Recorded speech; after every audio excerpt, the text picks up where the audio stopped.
मैं डॉक्टर रमेश शुक्ला एक बार आपका फिर से स्वागत करता हूं आपके अपने online educational platform the Lucknow study station पर। ये क्लास हमारा संख्यात्मक योग्यता यानी मैथ का क्लास चल रहा है। इसमें ये 7वां चैप्टर है जिस पे आप बात करेंगे और ये 7वां चैप्टर हमारा औसत का होगा, एवरेज का। इससे पहले 6 चैप्टर कंप्लीट हो चुके हैं। जो नए लोग आ रहे हैं, जुड़ रहे हैं इस क्लास के साथ, वो क्रम में करेंगे। क्रम का मतलब है पहला वीडियो देखेंगे जिसमें हमने पाठ्यक्रम के बारे में बात किया है और जिन चैप्टरों पे डिस्कस करना है उनके बारे में बात किया है। उसके बाद पहला जो क्लास शुरू किया है वो संख्या पद्धति से है। तो क्रम से देखिएगा, आप यहाँ तक जब पहुँचेंगे तब तक का आपका काफ़ी कुछ क्लियर हो चुका होगा। तो आज ये स्टार्ट करेंगे औसत चैप्टर।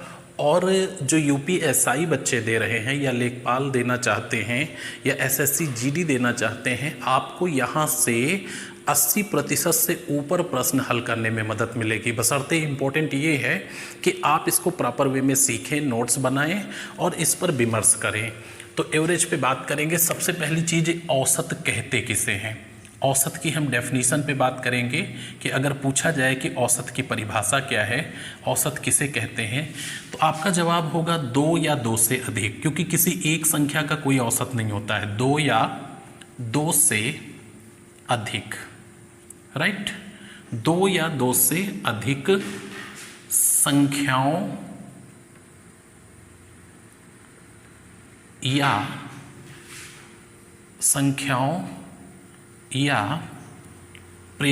प्रेक्षणों के योग को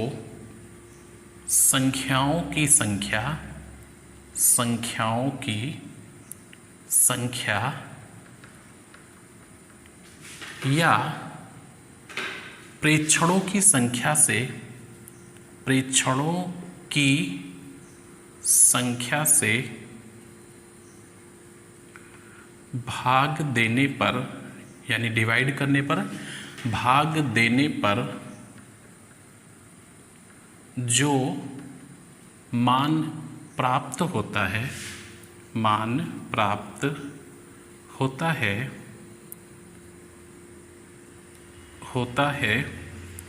उसे औसत कहते हैं। ठीक है, ये आपके सामने सिंपल सी डेफिनेशन लिखी है। 2 या 2 से अधिक संख्याओं या प्रेक्षणों के योग को संख्याओं की संख्या या प्रेक्षणों की संख्या से भाग देने से जो वैल्यू आती है उसे हम औसत कहते हैं। ठीक है, अब यहाँ पे जो फार्मूले हैं वो मैं लिख करके आपको एक एक दिखा रहा हूँ। संख्याओं का योग बराबर या प्रेक्षणों का योग कह लीजिए, संख्याओं का योग बराबर औसत गुणे संख्याओं की संख्या होता है। संख्याओं का योग बराबर औसत गुणे संख्याओं की संख्या। ठीक है, जैसे अगर आपसे ये कहा गया, एक उदाहरण देखिए, एग्जाम्पल यहाँ पे देखिए। 5 संख्याओं का औसत 30 है, इनका योग ज्ञात करिए। तो 5 संख्याओं का औसत 30 है, तो 30 गुणे 5 करेंगे तो योग क्या आ जाएगा, 150 आ जाएगा। तो ये हो गया संख्याओं का योग बराबर औसत गुणे संख्याओं की संख्या। अगर यहाँ पे आपसे ये पूछा जाए कि औसत क्या होगा, एवरेज क्या होगा, तो औसत बराबर होता है संख्याओं का योग, औसत बराबर संख्याओं का योग बटे संख्याओं की संख्या। अगर औसत आपको निकालना है तो संख्याओं का योग बटे संख्याओं की संख्या। और अगर तीसरा पॉइंट संख्याओं की संख्या यानी प्रेक्षणों की संख्या क्या है, संख्याओं की संख्या आपको निकालना है, तो ये बराबर क्या हो जाएगा, ये बराबर हो जाएगा संख्याओं का योग और डिवाइड करेंगे किससे, औसत से। इनकी सबकी ज़रूरत आपको पड़ेगी, इनको ध्यान रखेंगे, ये काफ़ी इंपॉर्टेंट है। एक बार मैं फिर से पढ़ूंगा। हम लोग बात कर रहे हैं औसत पे। औसत की डेफिनेशन क्या होती है? दो या दो से अधिक संख्याओं या प्रेक्षणों के योग को संख्याओं की संख्या या प्रेक्षणों की संख्या से भाग देने पे जो वैल्यू प्राप्त होती है उसे औसत कहते हैं। अब जो संख्याओं का योग होता है ये बराबर होता है औसत गुणे संख्याओं की संख्या, और जो औसत होता है ये बराबर होता है संख्याओं का योग बटे संख्याओं की संख्या। संख्याओं की संख्या जो होती है ये बराबर होती है संख्याओं का योग बटे औसत। यानी ये तीन चीज़ें हैं, संख्याओं का योग है, औसत है, संख्याओं की संख्या है। कोई भी दो चीज़ें मालूम होंगी तो तीसरी को आप फाइंड आउट कर सकते हैं। एक उदाहरण देखिए, एक व्यक्ति ए है, एक बी है और एक सी है। ए की आयु 13 वर्ष है, बी की आयु 17 वर्ष है और सी की आयु यहाँ पे 12 वर्ष है। ए की आयु 13 वर्ष है, बी की 17 वर्ष है और सी की 12 वर्ष है। अगर आपसे पूछा जाए कि औसत आयु बताइए क्या है, औसत आयु क्या है, तो आप क्या करेंगे? ये प्रेक्षण है, ऑब्जर्वेशंस हैं। पहले की एज 13 साल ऑब्जर्व की गई, दूसरे की 17 साल, तीसरे की 12 साल। तीनों की आयु का योग क्या हो जाएगा? तो 13 + 17 + 12 और ये डिवाइड बाई हो जाएगा 3। क्यों? क्योंकि प्रेक्षणों की संख्या 3 है। तो 17 और 13 कितना हो गया? 30, 10 40 2 42, 42 बटा अगर 3 करेंगे तो एवरेज एज 14 साल हो जाएगी। तो इस तरह से आप औसत की डेफिनेशन पे इसको बिल्कुल क्लियर कर सकते हैं। ये एक ऐसा चैप्टर है कि जिस पे आप अगर सही तरीके से पढ़ लें तो मैं आपको 90% सवाल ऐसे बताऊंगा जिनमें नॉर्मल कैलकुलेशन होगा या आप वर्बली बता सकते हैं, आपको कैलकुलेशन भी नहीं करना पड़ेगा। तो आज के इस क्लास में हम आपसे औसत चाल पे बात करेंगे। आइए देखते हैं। ये जो सवाल की शुरुआत इस चैप्टर में हम आपसे करेंगे वो एवरेज स्पीड से शुरू करेंगे। एवरेज स्पीड का मतलब औसत चाल से शुरू करेंगे। अच्छा, अगर आपसे ये पूछा जाए कि औसत चाल होती क्या है, तो औसत चाल बहुत ही साधारण सी बात है कि जो टोटल आपकी जर्नी है, टोटल जर्नी को जर्नी में लगे हुए टोटल टाइम से यदि डिवाइड कर देंगे तो एवरेज स्पीड आपकी आ जाएगी। और इसके अलावा औसत चाल का कोई भी ना तो ट्रिक आपको पढ़ने की ज़रूरत है और ना ही कोई विशेष फार्मूला। केवल एक बात ध्यान रखिएगा और जो सर्वमान्य रूप से स्वीकार की जाती है कि अगर एवरेज स्पीड की बात की जाएगी तो टोटल डिस्टेंस को टोटल टाइम जो यात्रा में लगा है उससे डिवाइड करने पे एवरेज स्पीड आ जाएगी। वही चीज़ आपके सामने लिखी हुई है, औसत चाल बराबर कुल दूरी बटे कुल समय। तो इसको ध्यान रखेंगे। अब औसत चाल के यहाँ पे जो 2 क्वेश्चन लिखे हुए हैं, इसके अलावा जो अन्य क्वेश्चनों पे मैं चर्चा करूंगा, तो कुल मिलाकर के औसत के 2 टाइप के क्वेश्चन पूछे जाते हैं। दोनों टाइप पर बात करेंगे और दोनों टाइप का जो बेस होगा, आधार होगा, वो सिर्फ यही फार्मूला होगा। इसके अलावा ना तो कोई ट्रिक पढ़ने की ज़रूरत है, क्योंकि ट्रिक में होता क्या है कि वो कुछ विशेष पर्टिकुलर क्वेश्चनों के लिए बनी होती है। जैसे ही क्वेश्चन में हल्का सा डाइवर्जन होता है, ट्रिक आपकी फेल हो जाती है। और फिर क्या होता है कि कभी तो हमारे अगर फेवर में पेपर रहा तो हम कर लेते हैं, और जब फेवर में हमारे पेपर नहीं रहा तो हम नहीं कर पाते हैं। आप वो रास्ता लेकर के चलिए कि पेपर कितना भी टेढ़ा मेढ़ा आ जाए लेकिन हमारे ऊपर उससे फ़र्क ना पड़े। तो यहाँ पे हम बात करेंगे औसत चाल की, और इस वीडियो में हम आपकी औसत चाल बिल्कुल क्लियर करा देंगे। बस आप कंसंट्रेट करिएगा। देखिए, 2 बातें होती हैं। एक तो औसत चाल जब पूछी जाती है कि दूरी निश्चित हो, दूरी निश्चित हो। एक औसत चाल आती है कि जब दूरी निश्चित हो, और एक पूछी जाती है कि जब दूरी निश्चित ना हो, दूरी निश्चित ना हो। ठीक है, रफली लिख रहा हूँ, ध्यान रखिएगा। दूरी निश्चित ना हो और दूरी निश्चित हो, 2 तरह की औसत चाल पूछी जाती हैं। पहली जो है दूरी निश्चित हो, उसी से संबंधित ये लिखा है। इसमें क्वेश्चन आता है कि एक व्यक्ति ए से बी तक जाता है और बी से ए तक वापस आता है, या एक व्यक्ति लखनऊ से नई दिल्ली तक जाता है और नई दिल्ली से लखनऊ लौटता है। तो जो दूरी वो लखनऊ से नई दिल्ली जाने में तय करेगा, एग्जैक्टली वही दूरी नई दिल्ली से लखनऊ आने में तय करेगा। यानी दोनों तरफ की यात्रा हमारी बराबर है। या एक व्यक्ति अपने घर से विद्यालय जाता है और विद्यालय से घर लौट आता है तो जो दूरी उसने घर से विद्यालय के लिए तय की है वही एग्जैक्टली दूरी विद्यालय से घर के लिए तय करेगा। यह व्यक्ति अपनी यात्रा को 2 समान भागों में बांट देता है तो क्या है, दोनों डिस्टेंस बराबर हैं। या एक व्यक्ति अपनी यात्रा को 3 समान भागों में बांट देता है। या एक व्यक्ति समबाहु त्रिभुजाकार पथ पर सफर करता है तो समबाहु त्रिभुज की सभी भुजाएं बराबर होती हैं। मान लीजिए समबाहु त्रिभुजाकार कोई पार्क है और इसके चारों तीरों और आप दौड़ रहे हैं तो क्या है, तीनों डिस्टेंस इक्वल हो गई। या कोई व्यक्ति वर्गाकार पथ पर सफर करता है तो चारों डिस्टेंस बराबर हो जाएंगी क्योंकि वर्ग की सभी भुजाएं बराबर होती। तो यहाँ पे क्या है कि दूरी सर्टेन है, यानी आना और जाना या जितनी भी हमारी डिस्टेंस हैं वो सारी की सारी डिस्टेंस इक्वल है, उनमें कोई भी चेंजेस नहीं है। यहाँ पे देखिए ए से बी, बी से ए, लखनऊ से दिल्ली, दिल्ली से लखनऊ, घर से विद्यालय, विद्यालय से घर, या 2 समान भागों में, 3 समान भागों में समबाहु या चतुर्भुज पे, वर्ग पे। अच्छा, जब दूरी निश्चित ना हो तो यहाँ पे सवाल इस तरह से आता है कि एक व्यक्ति अपनी संपूर्ण यात्रा का 1/3 भाग इस चाल से, 1/4 इस चाल से और शेष को इस चाल से तय करता है। या वो 25% इस चाल से तय करता है, 30% इस चाल से तय करता है और शेष यात्रा इस चाल से। तो मान लो हमारा 200 किलोमीटर का सफ़र है, राइट, और कोई कह रहा है कि भाई 25% हमने इस चाल से तय किया तो इसका 25% क्या हो जाएगा, 50 किलोमीटर हो जाएगा। उसके बाद कहता है इसका 30% है, हमने इस चाल से तय किया तो 60 किलोमीटर हो गया 30%, और उसके बाद शेष क्या हो गया 90 किलोमीटर। तो क्या ये डिस्टेंस इक्वल है? ये डिस्टेंस इक्वल नहीं है। तो एक कंडीशन ऐसी होती है कि डिस्टेंस इक्वल नहीं होती है, औसत चाल बतानी होती है, और एक कंडीशन ऐसी होती है कि डिस्टेंस इक्वल होती है। तो दोनों परिस्थितियों में ये फार्मूला नहीं फेल होगा। इसमें आपको कुछ नहीं करना है, बस हमारा प्रोसेस दोनों के लिए अलग अलग होगा।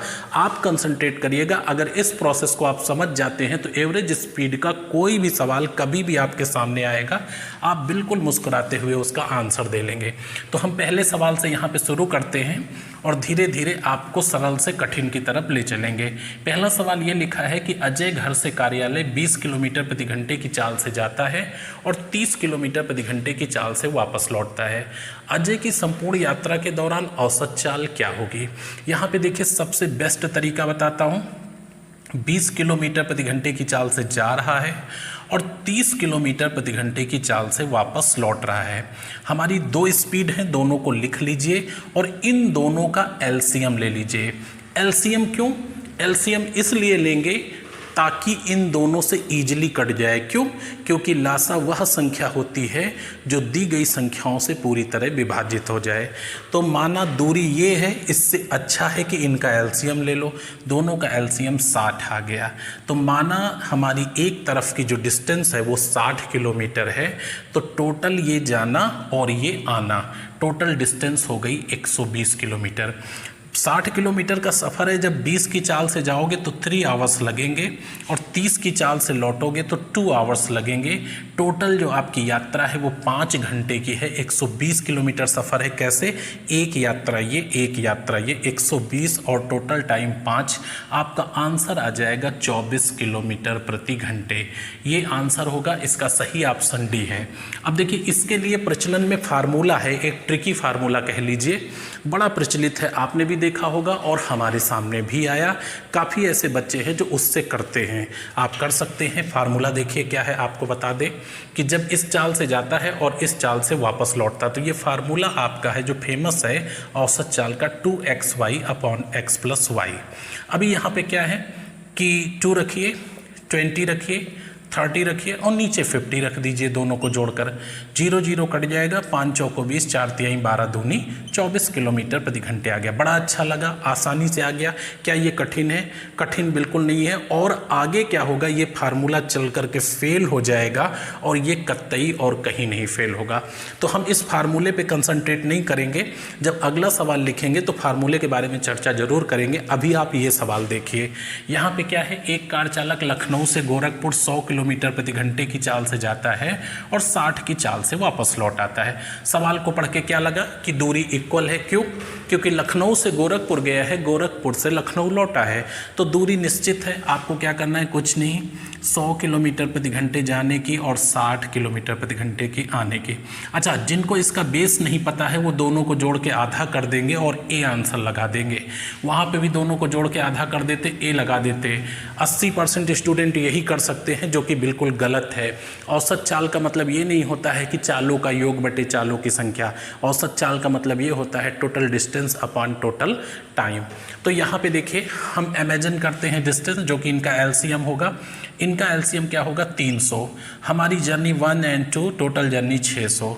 जाने में हमें लगे 3 आवर्स और लौटने में हमें लगे 5 आवर्स। कैसे? 6 पंचे 30 और 100 तिहाई 300, 5 3 8 घंटे लग गए। जर्नी 600 कैसे? 100 ये 300 जाने की, 300 आने की। और 300 क्यों माना और कुछ नहीं क्यों मान लिया? x क्यों नहीं मान लिया? 100 क्यों नहीं मान लिया?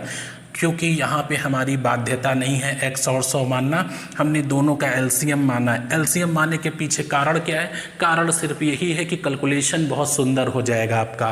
तो 8 सत्ते 56 और 8 45 75 किलोमीटर प्रति घंटे। ये आपका देखिए इजी वे में आंसर आ गया। आप कोई भी सवाल इस फॉर्मेट से कर सकते हैं। आइए अगले क्वेश्चन पे।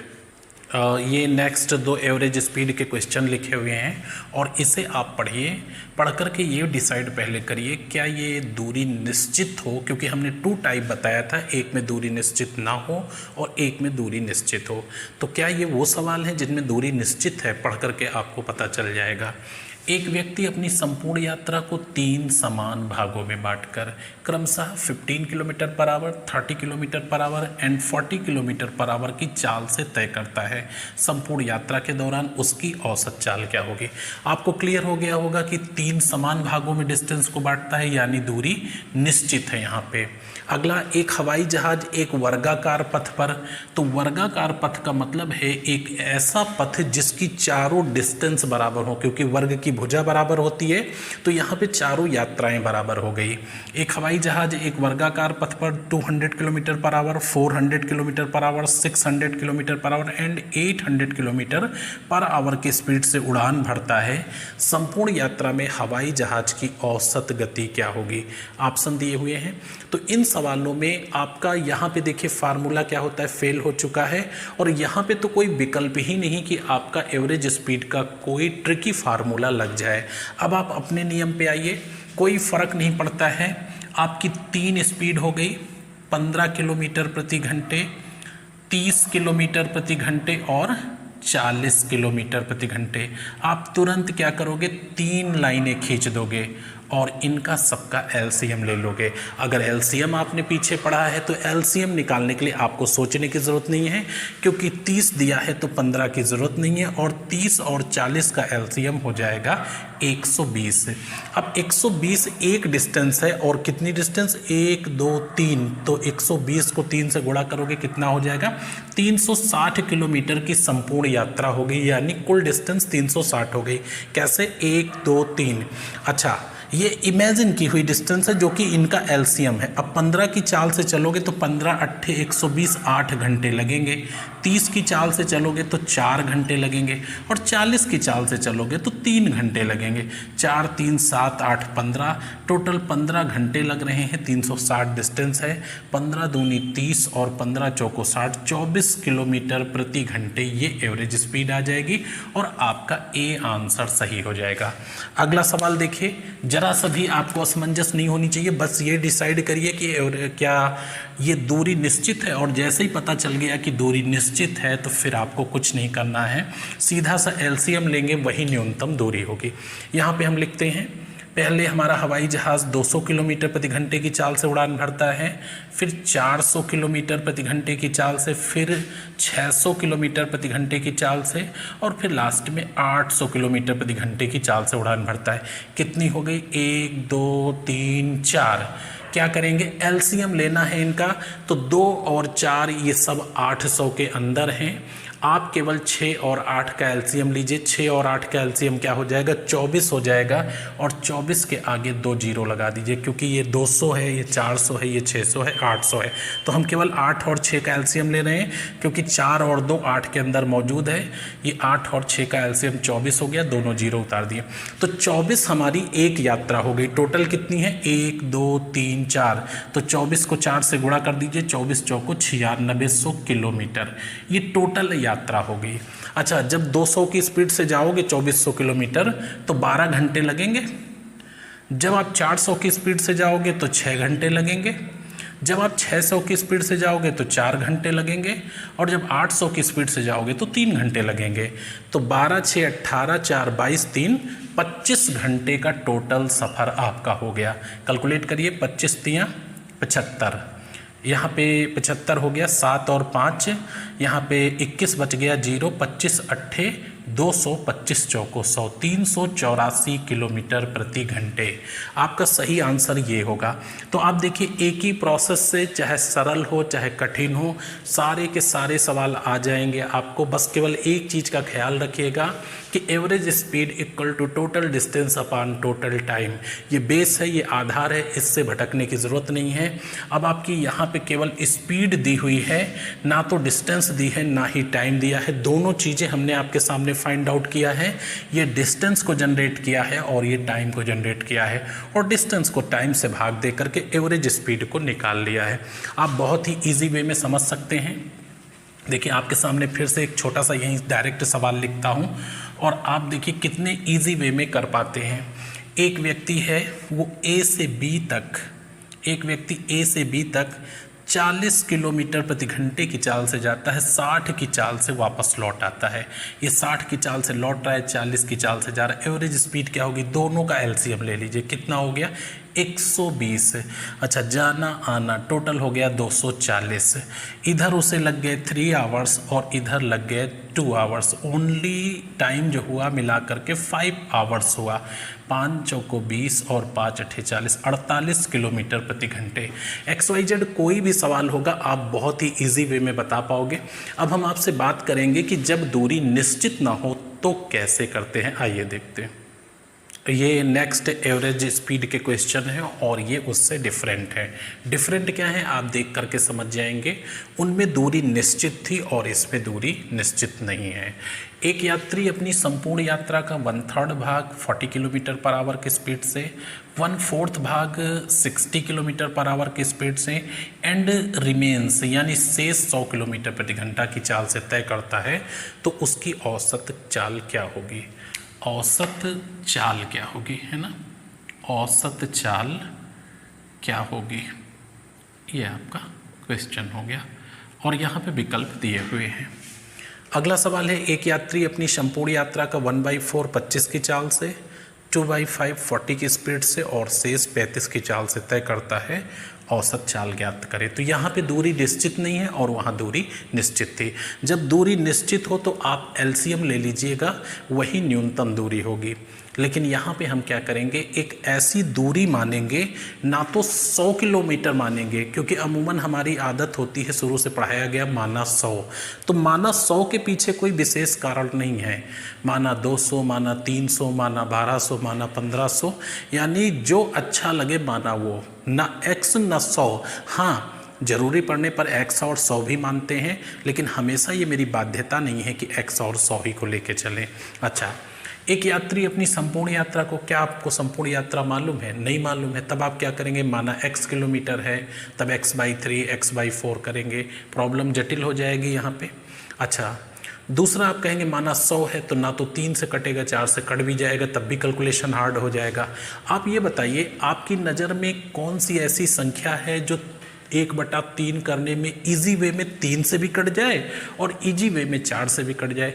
क्योंकि किसी चीज़ का 1/3 आप करोगे तो 3 से भाग लगना चाहिए, गुणा तो 1 में हो ही जाएगा, और 1/4 करोगे तो 4 से भाग लगना चाहिए।